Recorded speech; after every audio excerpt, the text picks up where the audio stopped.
Су жағып отыр бабам досы.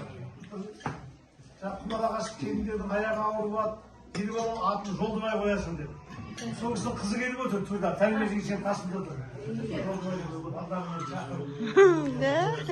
Бабам су жағып көптің жолдымай деген балдар бар осы. Қалай өзімізде келескенбіз.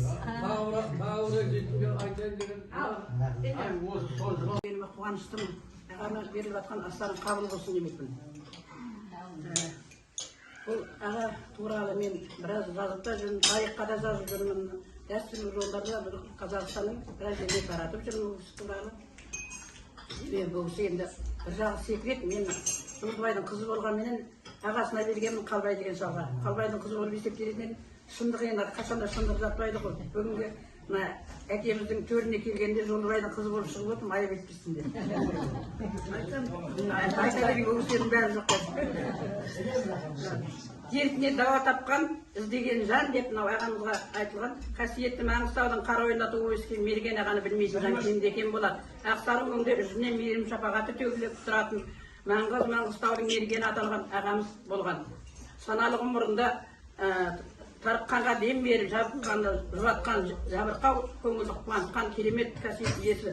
Атадан қонған қасиеттің арқасына адасқан жолға салып, алжасқанды жөнге салып, ел қатарына енуіне орасан жауап жәрдем берген, жәрдем тиген бірде-бір жан.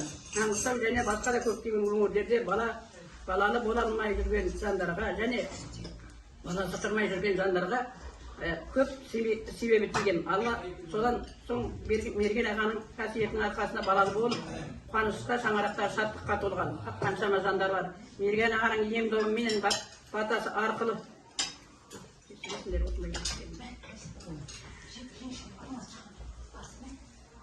Мерген ағаның ем-домы мен батасы арқылы қуанған жандар қаншама. Ағаға деген халықтың ақ тілегі де соншалықты болатын. Тірі кезінде ел алғысына бөленген жан. Мерген аға өзінің ақ батасы мен өмірге келген сәбилердің атын өзінің құрдасы армияда бірге болған. Осы Жолдыбайдың атымен қойдырған. Аллаға шүкір. Маңғыстауда ағаның ақ батасымен келген Жолдыбайлар жетерлік. Сонымен қатар емшілік қасиет бойына дарыған Мерген ағаның шәкірттері баршылық. Орынжан Рахметұлы және Айнұр Көлсем және Қарлығаш тағы басқа да біздің Маңғыстауда көптеген сіңірлеріміздің барлығы да осы ағаның жолымен халыққа қызмет өтіп келеді. Екінші қыры ол әйелі көріп келіп айтқан дәл келетін қырық құмалақтың қыры мен сырын терең меңгерген жан. Айтқаны айнымай келетін қасиет иесі. Келесі бір қыры бір күні Мерген аға шебірдегі құрдасы Жолдыбайдың үйіне келеді. Ағаның ауылға келуіне бүкіл шебір қуанды. Одан мал сойылды, естіген көрші күлім ағайын тегіс жиналды. Ақсақалға сәлем беруге асқан ауыл адамдары келе қалды. Бірақ бұл кезде құрдасы Жолдыбайдың өмірден өткеніне де біраз жыл болған еді. Бірақ орны бар. Әр шаңырақта әр баласы. Қара шаңырақта Жекөңнің кемпірі Жарқыш жеңгеміз болатын. Жарқыш жеңгеміз кенже ұлы Дәрібайды үйлендіріп келінді болғанына да бір жыл болған. Сол келіннің аяғы ауыр, ай күні жетіп отырған болатын. Содан Мерген ағамыз келіннің аяғының ауырлығын сезіп, күннің жақындағанын сезіп, болғанын сезіп алып, әдейі іздеп келген бет екен. Құрдасының іздеп келгеніне жеңге де мәз. Содан кетерінде Мерген аға кемпірмен саған қуанту үшін келдім деп, келін аман есен босанады, болды боласың. Қалай баланың атын Жолдыбай деп қойып едім, келін аман сау босанады, ер балалы болады. Сәттім берді деп қоясың дейді. Жеңешем ойбай құрдас атамның атын қалай атаймыз? Қалай атамның атын ауызға аламыз? Айталмаймыз. Атамның атына ұқсастырып сәт берген деп қойған екен. Қазір сол інім үлкен мамандық иесі, маякта жұмыс істейді. Биыл осы жазда үйленіп туған жеңгелері ата берген бала деп атын атамайды.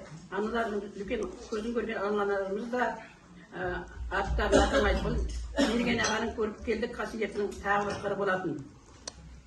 Есі асыл ойдың Мерген ағам, бойдағы барын елге берген ағам, дертіне дауа тауып, айыққан жан кетедік көңілденіп келген адам. Бейнесін алған мынау кең даладан, пейін алған мынау кең даладан, жиын ұлықбайлық ел қараған, емші болып ауырғанды емдейсін деп, қасиет үйіп төгіп берген Аллам.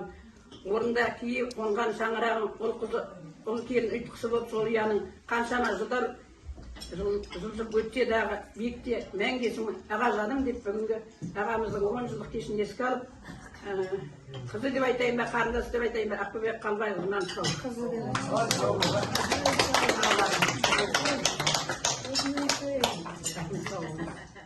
Осы қалалар. Құрдасының қызы болғасын, қызың болғанша айтам дегенді айтпаймын мен. Мен айтқан бір оғын біреу жоқ. Сау үшін айтып артық Ақбатасымен шалқи берің, жамандық көрмен жақтарын түскенше. Осы отырған ағамызды елеп келіп келіп отырған ағайындар бәрінің үйлерінде той болсын. Шаңырақтарынан шаттық жүздеріне көрке кетсесін. Әрбір аттаған қадамын мерген ағамның ақ жолымен алға беттесін демекпін. Аз қабыл болсын. Қазақта айтады ғой, әкең өлсе де әкеңді көргендер өлмесін дейді. Сондықтан да ол ағамыздың атын билеп отырған осы келіп отырған адамның көпшілігі біледі ғой.